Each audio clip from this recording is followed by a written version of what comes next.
할렐루야. 반갑습니다. 12월 둘째 주일, 오늘은 교회력으로 대림절 두 번째 주일. 그래서 초가 몇 개 켜졌어요? 2개 켜져 있습니다. 오늘 대림절 두 번째 주, 함께 주회전에 모여서 예배드리는 또 여러분 모두를 주님의 이름으로 뜨겁게 기쁘게 환영하고 또 축복합니다. 우리 옆에 나보고 인사하겠습니다. 잘 오셨습니다. 큰 은혜 받읍시다.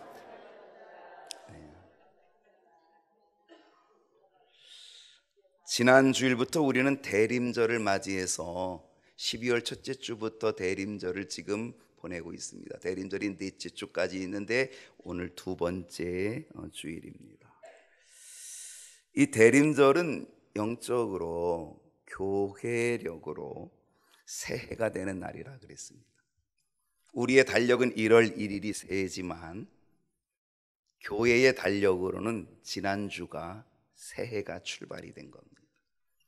그래서 대림절이 시작이 되고 또한 새해가 시작이 돼, 영적으로 교회력으로 새해가 시작이 되는데, 그것은 우리 이 땅의 구원자로 오시는 예수님을 기다림의 시작입니다. 주님 오시옵소서, 우리를 구원하러 오시옵소서.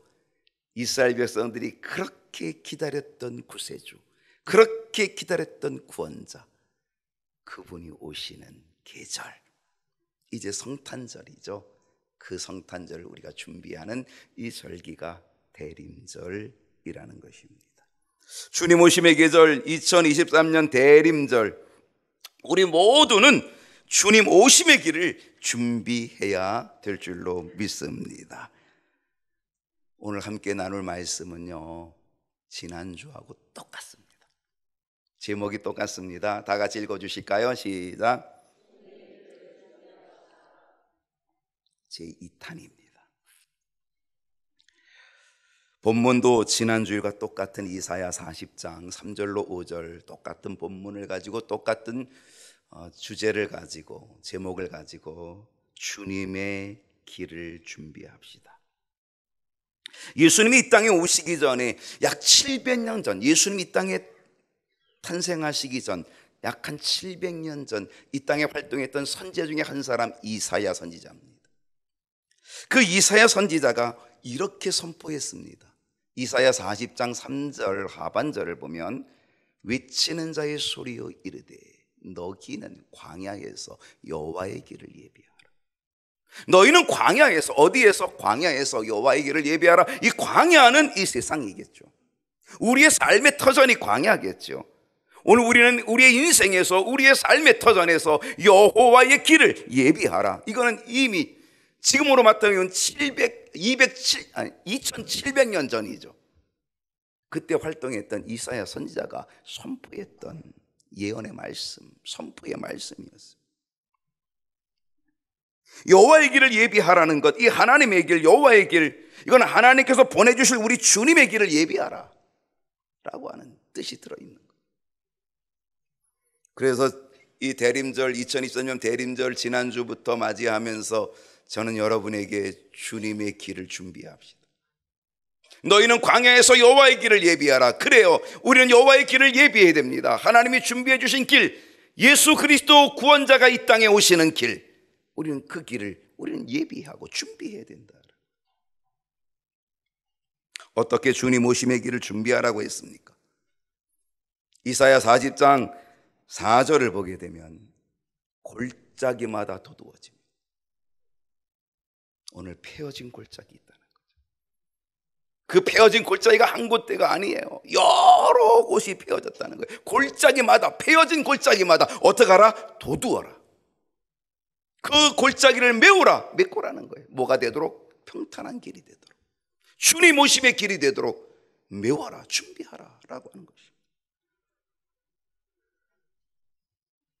우리의 삶에, 우리의 신앙에 깊이 파여진 골짜기가 있습니다. 지난주 어떤 골짜기 있다 그랬습니까? 잃어버린 순종의 골짜기가 있다는 것입니다. 잃어버린 믿음의 골짜기도 있습니다. 잃어버린 헌신의 골짜기도 있고 잃어버린 기도의 골짜기도 있다는 사실입니다. 여러분은 무엇을 잃어버리셨습니까? 여러분에게 파여진 골짜기는 어떤 골짜기입니까? 나의 삶 속에서, 나의 신앙 속에서 지금 파여진 것들, 잃어버려진 것들, 그게 뭐냐 말이죠. 나도 모르게 조금씩 무너지고, 나도 모르게 조금씩 변질되어 가고, 나도 모르게 조금씩 깊이 파여져 나간 그 상처와 그 아픔과 고통, 그 골짜기들이 무엇이냐 말이에요. 주님 오심의 계절, 주님 오심의 길이 열려지도록 나의 삶에, 나의 신앙생활에 깊이 파여진 이 굴곡을, 이 골짜기들을 도두어서 평탄한 길을 만들어 주님 오심의 은혜를 만나야 될 줄로 믿습니다. 잃어버린 신앙을 회복하고, 잃어버린 헌신을 회복하고, 잃어버린 순종을 회복하고, 잃어버린 기도를 회복하여서 하나님의 대로를 예비하고 하나님의 대로를, 믿음의 대로를 평탄하게 만들어내는, 그래서 그 길로 오시는 주님을 만나는 저와 여러분 되기를 축복합니다. 주님 오심의 계절 두 번째 시간입니다. 어떻게 주님의 길을 준비할 수 있을까? 이사야 40장 4절을 다시 봅니다. 골짜기마다 도두어지며, 제가 지난주 얘기했던 겁니다. 패어진 골짜기를 도두어가는 것이고, 오늘 주제는 산마다 언덕마다 낮아지며 높은 산이 낮아지고 높은 언덕이 깎여서 낮아지고 고르지 아니한 곳이 평탄하게 되며 험한 곳이 평지가 되도록, 골짜기가 도두어져서 평지가 되고 높은 언덕이, 높은 산이 낮아져서 평지가 되어지도록, 그래서 그 평지에, 그 대로에 주님 오심의 길이 예비되도록 우리는 준비해야 될 줄로 믿습니다. 오늘 우리의 높은 산, 높은 언덕을 깎아내야 합니다. 그렇다면 내가 깎아내야 할 높은 산, 내가 깎아내야 될 높은 언덕은 무엇일까? 뭘까요? 뭘 깎아내면 좋습니까? 물건 살 때 깎는 거 좋아하시는데, 여러분 정말 깎아내려야 될 것이 있다는 거죠. 그 첫 번째는 교만입니다. 여러분 어떤 교만이 있으십니까? 아마 여러분 중에는, 목사님 저는 교만이 없어요. 아이고 제가 어떻게 교만해요? 저는 절대 교만하지 않아요. 어쩌면 그 말이 교만일 수 있습니다. 교만하지 않는 사람은 아무도 없다고 저는 단정 지을 수 있습니다. 그만큼 교만은 모든 사람의 적입니다. 그리고 이 교만은 아주 종류가 다양합니다. 무척 다양합니다. 쉽게 나타나는 교만의 부류를 살펴본다면 물질적 교만입니다. 이런 말이 있잖아요. 사람은 가진 만큼 교만하다. 가진 만큼 교만하기 쉽다. 왜 명품 좋아할까요? 그만큼 교만하고픈 마음도 그 안에 들어있을 수 있습니다.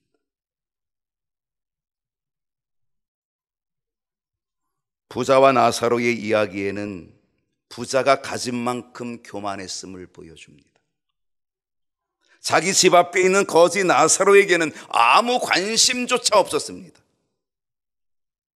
그 부자는 나는 교만하지 않아 라고 말할 수 있을지 모르겠지만 이미 나사로에게 아무 관심도 없었던 그 자체가 이미 교만이었습니다. 부자는 매일 호화롭게 즐겼습니다. 자색 옷을 입었다 그랬습니다. 이 자색 옷은 어때요? 왕과 같은 옷을 입은 것, 그런 이야기. 자색 옷입니다. 아주 고급진 옷입니다.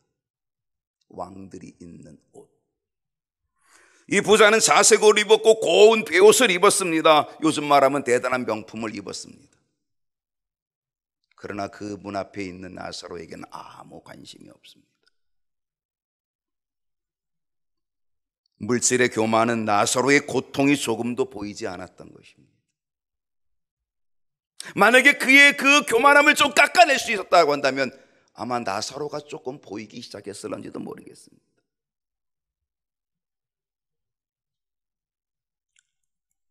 아주 무서운 것은 물질의 교만은 다른 사람을 멸시하고 무시한다는 겁니다.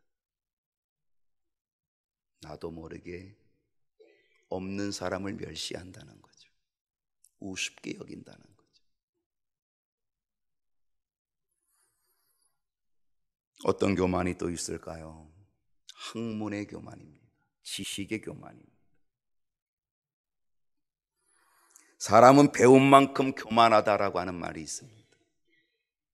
배운 만큼 교만하기 쉽다는 것입니다. 이 말은 학문의 교만이 쉽게 자리를 잡는다는 거죠. 그런데 이보다 더 가슴 아픈 교만이 있습니다. 그것은 영적인 교만함입니다. 신앙생활을 좀 했다는 사람이 영적 교만을 부리기가 쉽습니다. 어쩌면 우리 교회 오래 출석했던 분이 영적인 교만함을 부릴 수도 있습니다.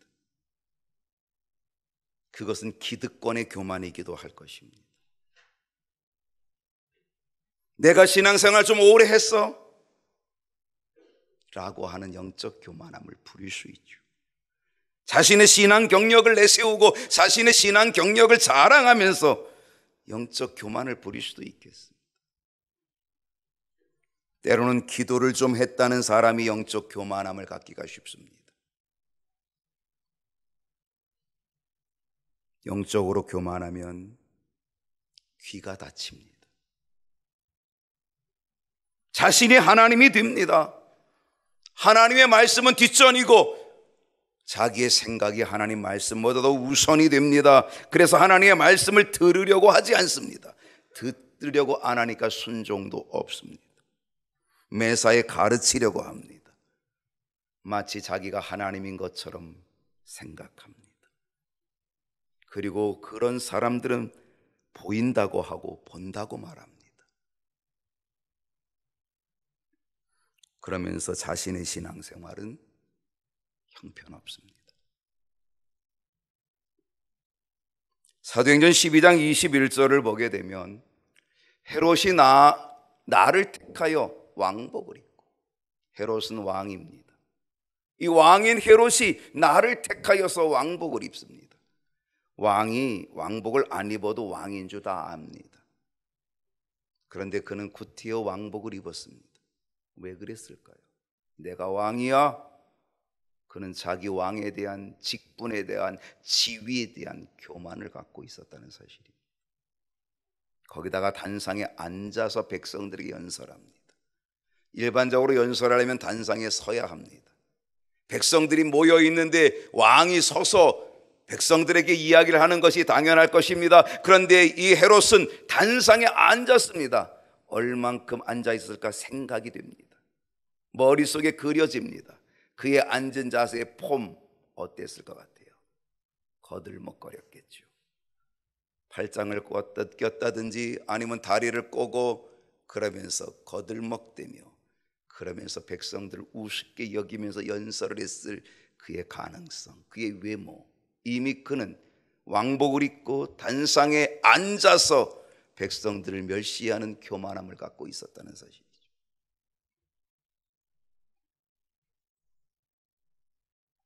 이미 그의 겉모습 속에서 교만을 드러내 보이고 있었던 것이죠. 교만한 사람은 이미 겉모습 속에서 나타난다는 것입니다. 사도행전 12장 22절을 보면 백성들이 이 헤롯의 연설을 듣고 뭐라고 얘기하냐면 이것은 신의 소리요 사람의 소리가 아니라. 이 두로와 시돈 사람들이 헤롯 왕하고 사이가 좋지 않습니다. 그래서 왕하고 관계가 좋지 않으니까 이 관계를 좀 회복해 보려고 그래서 왕하고 날짜를 잡았고 그리고 왕이 연설할 때에 이들은 아부합니다. 그래서 헤롯에게 뭐라고 얘기해요? 이것은 신의 소리다. 이건 사람의 소리가 아니라. 그렇게 얘기합니다. 헤롯은 어떻게 해야 됩니까? 아니야, 나는 신이 아니야. 이렇게 돼야죠.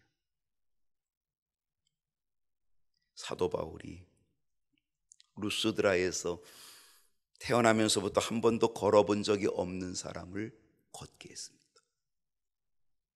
태어나면서 한 번도 못 걸은 사람이 걷게 되니까 놀라운 기적이 일어났어요. 그 루스드라에 있었던 이방의 신을 섬기던 그 제사장들이 와가지고 바울과 실라 앞에 모였습니다. 그리고 신이 사람의 모양으로 내려오셨다. 그래가지고 그 바울과 실라를 신으로 섬기려고 합니다. 제사 지내려고 합니다. 그때 바울과 실라가 옷을 찢습니다. 나도 너희와 똑같은 사람이다. 옷을 찢습니다. 이것이 돼야지요. 이것은 신의 소리요 사람의 소리가 아니라고 그런 이야기를 백성들이 하면은 헤롯이 어때요? 아니야 나는 사람이야. 나는 그저 왕일 뿐이야. 사람이야. 똑같아. 그랬어야 되죠. 23절을 보십시다. 헤롯이 영광을 하나님께로 돌리지 아니하므로 주의 사자가 곧 친히 벌레에게 먹혀 죽으니라.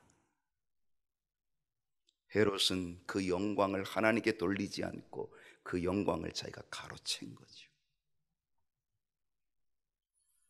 위대한 설교가 스펄전 목사님은 세 가지 도둑이 있다고 얘기합니다. 하나는 날도둑. 주일은 주님의 날인데, 주일을 주님께 드려야 될 날인데 주님의 날, 주의 날을 자기 마음대로 쓰는 날도둑. 또 하나는 물질도둑이 있다 그랬어요. 하나님의 것으로 드려야 될 예물을, 11조, 감사를 드리지 아니하는 물질도둑이 있다 그랬어요. 세 번째는 영광도둑이 있다 그랬어요. 하나님의 영광을 가로채서 마치 자기의 명예를 하나님의 이름으로 갖는 영광도둑이 있다. 그렇게 얘기했습니다. 오늘 이 헤롯은 그 영광을 하나님께 돌리지 아니하고 그 영광을 가로챈으로 인하여서 주의 사자가 그를 쳐서 벌레에게 먹혀 죽게 되었다라고 하는 것입니다. 교만한 사람은 영광을 하나님께로 돌리는 법이 없습니다. 교만한 사람은 언제나 자신이 그 영광을 취합니다. 결국 주의 사자가 침으로 벌레에게 먹혀 죽었다는 것이죠. 죽음이 오게 됐다는 거죠. 교만함의 결과는 죽음이었습니다. 아담과 하와가 하나님처럼 되고 싶은 교만의 미혹이 됐습니다. 이거 먹으면 너 눈이 밝아져 하나님처럼 돼. 하나님처럼 되고자 하는 그 교만의 미혹에 빠져서 선악과를 따먹게 되었고, 결국은 그 선악과를 따먹음으로 인하여 에덴 동산에서 쫓겨날 뿐만이 아니라 그에게는 죽음이 오게 됐다는 것입니다. 교만의 결과는 죽음이었습니다. 고라 자손은 직분에 대한 교만을 부리다가, 사실 이 고라 자손들을 그들에게도 주어진 직분이 대단히 좋은 직분이었음에도, 하나님의 성전에서 일할 수 있는 좋은 직분이었음에도 더 좋은 직분을 달라고, 더 높은 직분을 달라고, 더 그럴듯한 직분을 달라고 직분에 대한 교만을 부리다가 결국은 땅이 갈라져서 고라와 고라의 자손들이 심판을 받게 되고 죽게 되는 그 일이 벌어졌다는 사실. 교만의 종류는 아주 다양합니다. 오늘 나의 교만은 무엇일까요? 내가 깎아내야 될 교만의 산, 내가 깎아내야 될 교만의 언덕은 무엇일까요? 오늘 우리들이 그 교만의 산을 깎고 교만의 언덕을 깎아서 낮아지게 함으로 평탄한 길을 만들어야 우리 주님이 오시는, 우리 주님의 오심을 만나는 은혜를 얻게 될 줄로 믿습니다. 깎아내야 될 산과 언덕은 무엇일까? 그 두 번째는 자랑입니다. 자랑도 교만의 한 부분일 수 있습니다. 사무엘하 14장 25절을 보면 온 이스라엘 가운데서, 여러분 한번 읽어보실까요? 시작.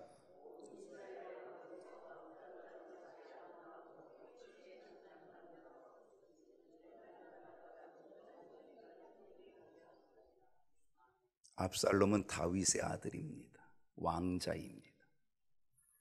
왕자 정말 좋지요. 그런데 그는 왕자의 직임과 직분을 가진 것뿐만이 아니라 그는 머리끝부터 발끝까지, 발바닥부터 정수리까지 흠이 없다. 어느 정도로? 온 이스라엘 가운데 아름다움으로 크게 칭찬받는 자가 압살롬보다 더한 사람이 없었다. 최고로 외모가 뛰어났다는 것. 정말 뛰어난 외모를 가지고 있었던 압살롬이라는 것. 신성일 저리 가는 거죠.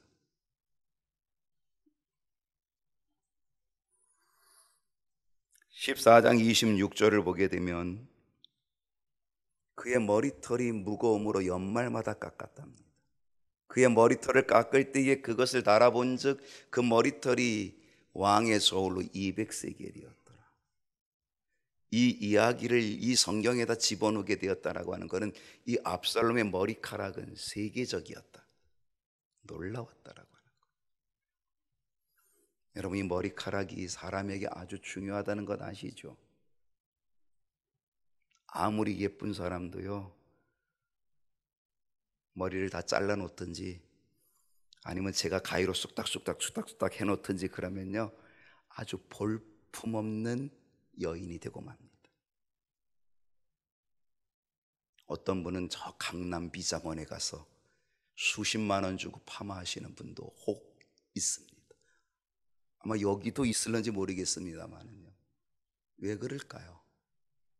그 머리카락이 그렇게 중요하기 때문입니다. 파마하고 후회해 보신 적 있잖아요. 머리가 제대로 안 나와서. 그래서 울기도 했잖아요. 이 머리카락이 그렇게 소중하다, 중요하다는 것. 압살롬은요 천성적 머리카락을 가지고 있습니다. 그는 머리끝부터 발끝까지 흠 잡을 데가 없는 사람이었고요, 그의 외모는 아주 뛰어났습니다. 거기다가 이 머리카락까지 받쳐주니까 대단한 거죠. 그러니까 많은 사람들이 매혹적입니다. 많은 사람들의 마음을 끌 수 있는 외모를 가지고 있습니다. 이 압살롬이 그 외모를 가지고 어떻게 합니까? 사람들의 마음을 빼앗기 시작합니다. 그 아름다운 외모를 가지고, 그리고 그럴듯한 말을 가지고 사람들의 마음을 다 빼앗아서 그래서 세력을 이룹니다. 그 세력을 가지고 어떻게 했어요? 자기가 왕이 되는 겁니다. 그리고 자기 아버지를 죽이고 왕이 되겠다고 반란을 일으키게 되었어요. 아버지를 쫓아내고 왕이 된 듯 했지요.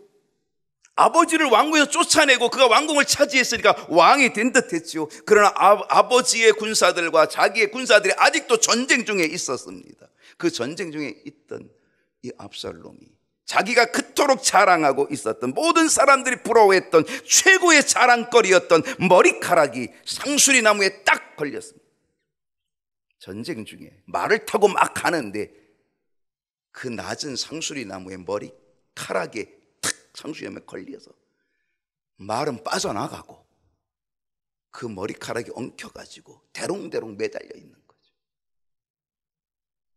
요압 장군과 군사들이 가서 그를 쳐서 압살롬은 거기서 죽음을 당하며 죽게 된다는 거죠. 그에게 최고의 자랑거리였던 그 머리카락이 그에게는 죽음의 올무가 되고 말았다는 것입니다. 나에게서 자랑의 높은 산, 높은 언덕을 우리는 깎아내려야 합니다. 그거를 낮아지게 하고 평탄하게 만들어야 된다는 거예요. 열왕기하 20장 13절을 보면 히스기야가 사자들의 말을 듣고 자기 보물고의 금과 은, 향품, 보배로운 기름, 그의 군기고와 창고의 모든 것들을 다 사자들에게, 누구 사자냐? 바벨론의 사자들에게 다 보여주고 다 자랑했다는 겁니다. 왕궁과 그의 나라 안에 있는 모든 것들 중에서 히스기야가 그 사신들에게 보이지 않은 것이 하나도 없었다. 다 보여주고 다 자랑한 거죠. 히스기야가 몸이 아파 병들었다는 소식을 듣고 바벨론의 왕이 사신을 보내서 병문안을 하게 되었었는데, 그 병문안 옳았던 이 사신들에게 이 히스기야가 보물고를 다 열고 자기 창고를 다 열고 자기 병기고를 다 열고 다 보여줬다는 거예요. 다 자랑했다는 거예요. 그때의 선지자 이사야가 히스기야에게 이렇게 예언합니다.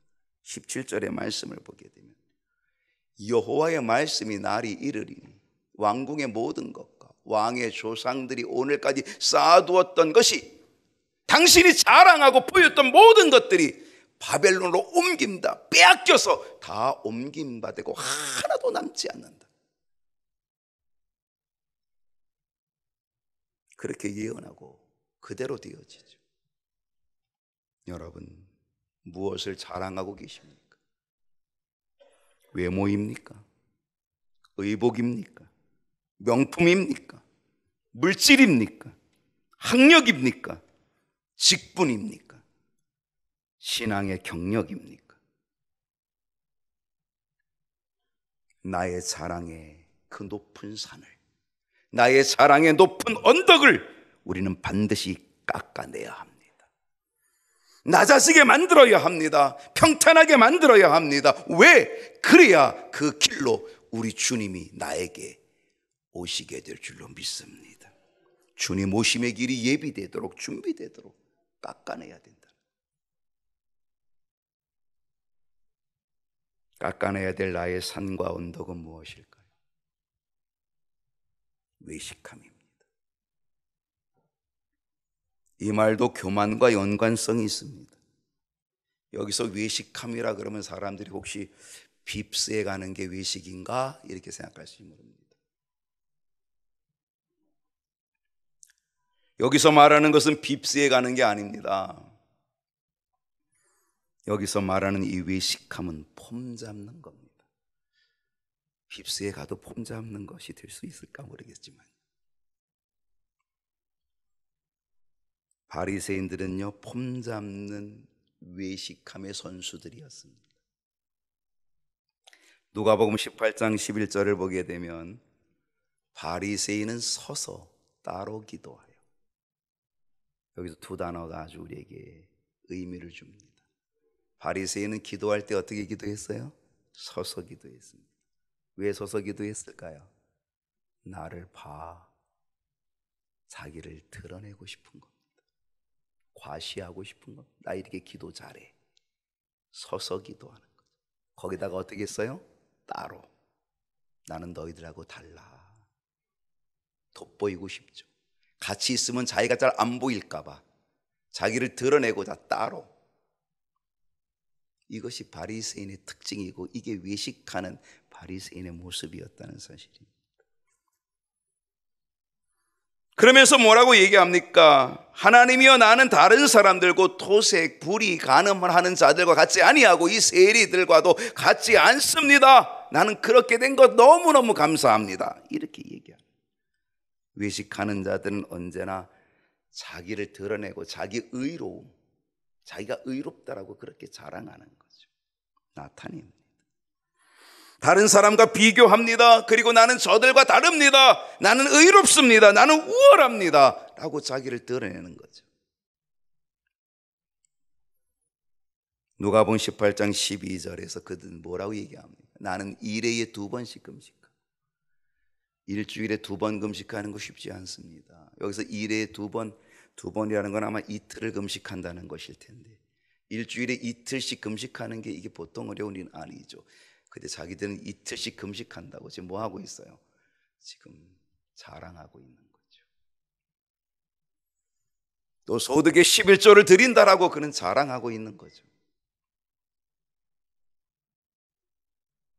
그는 자신이 언제나 자기들이 한 일, 내가 한 일, 이거를 드러내고 싶은 거예요. 바리새인은 겉은 화려했습니다. 그는 서서 기도했고, 그는 따로 기도했고, 그리고 자기의 의로움을 보여주었고, 자기가 한 일들을 자랑하였고 보였습니다. 그렇지만 하나님은 그를 인정하지 않았다는 사실입니다. 세례 요한은 이런 바리새인을 향하여 뭐라고 불렀습니까? 독사의 자식들아, 이렇게 불렀습니다. 오늘 나의 외식함, 오늘 나의 폼 잡는 것, 우리는 깎아내야 합니다. 그걸 깎아내야 합니다. 그럴 때 우리는 독사의 자식이 되지 않을 뿐만 아니라 그 깎아진 길로, 그 깎아진 평탄해진 그 길로 우리 주님이 나에게 오시는 은혜를 얻게 될 줄로 믿습니다.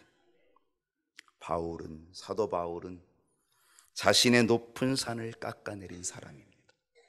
자신의 높은 언덕을 깎아내려서 평탄한 길을 만들어낸 사람입니다.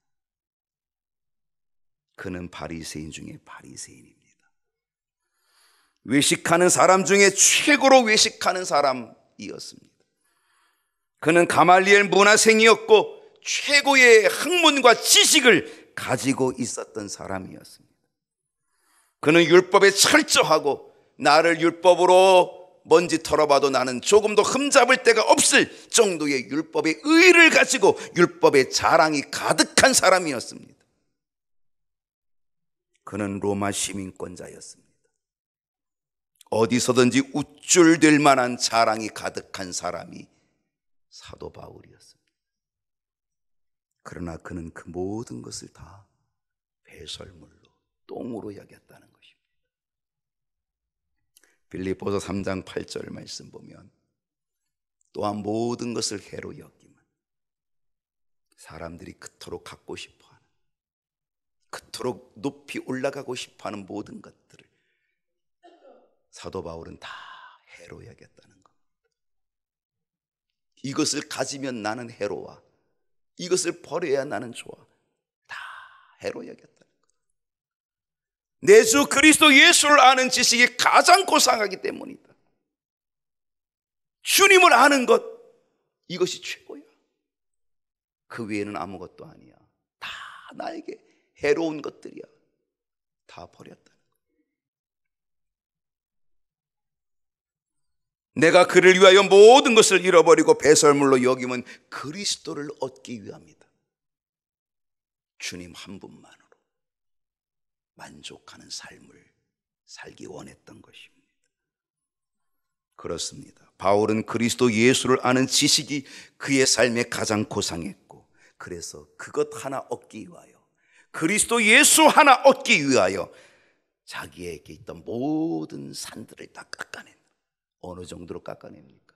자기를 쳐서, 날마다 자기를 쳐서 복종시킴으로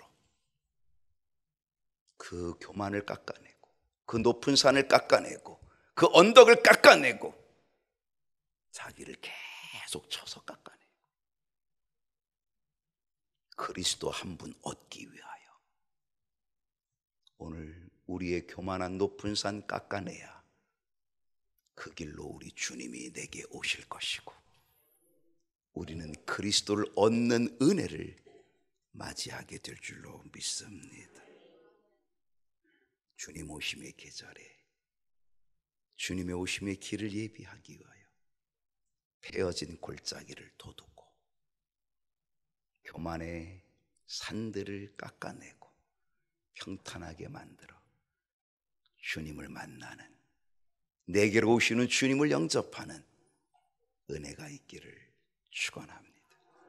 기도하겠습니다.